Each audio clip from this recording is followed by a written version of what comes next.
Many years ago, in a village called Kolejideke, there was a boarding school which many children in the community attended.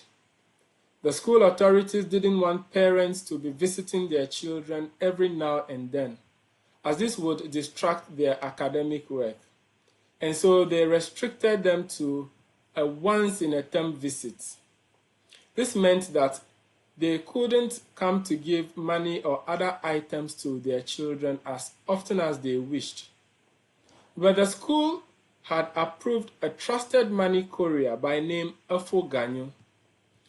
Afoganyo would receive money from a parent, deduct a service charge of 1 cedi, and deliver the remaining to the child without fail.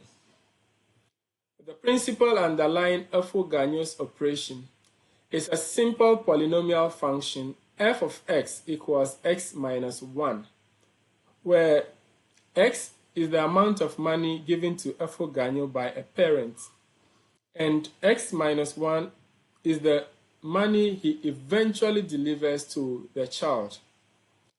Things went well between Afoganyo and these parents. Everybody knew his principle and accepted it. One day, something curious happened. A parent gave 1 cedi to Afoganyo to deliver to her boy. As his principle was, Afoganyo took his service charge of 1 cedi. And so upon arriving in the school, he had nothing left to give to the boy. This left the boy very disappointed and depressed. The mother should have realized that giving 1 cedi to Afoganyo would eventually mean Afoganyo would have nothing to deliver to the boy. If parents wanted to avoid this situation, then 1 cedi was the amount they shouldn't give to this courier. This particular input, which produces 0 as an output, is what in mathematics we call a zero of the function, or a root of the function. A zero may be desirable or undesirable, depending on the nature of the process being modeled.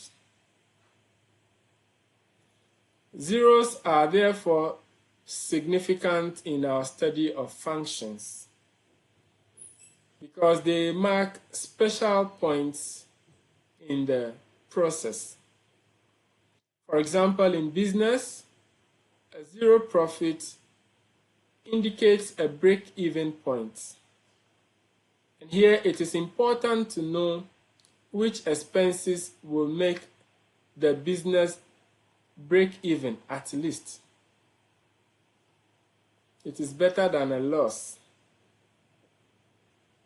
So zeros help us to make decisions in a given situation. In projectile motion, a zero represents a time when the projectile is at its point of projection or returns to its point of projection. Graphically, a zero occurs where the graph meets the x-axis. For example, on this quadratic graph, the curve meets the x-axis at the point where x equals 2 and x equals 5.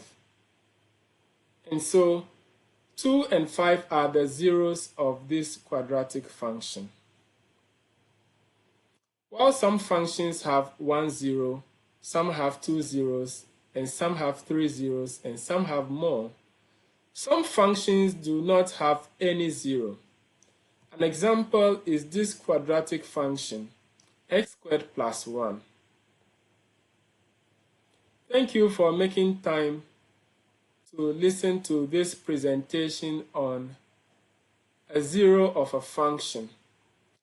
Please do well to subscribe to the Thinking Mathematics channel on YouTube, where we raise mathematical consciousness.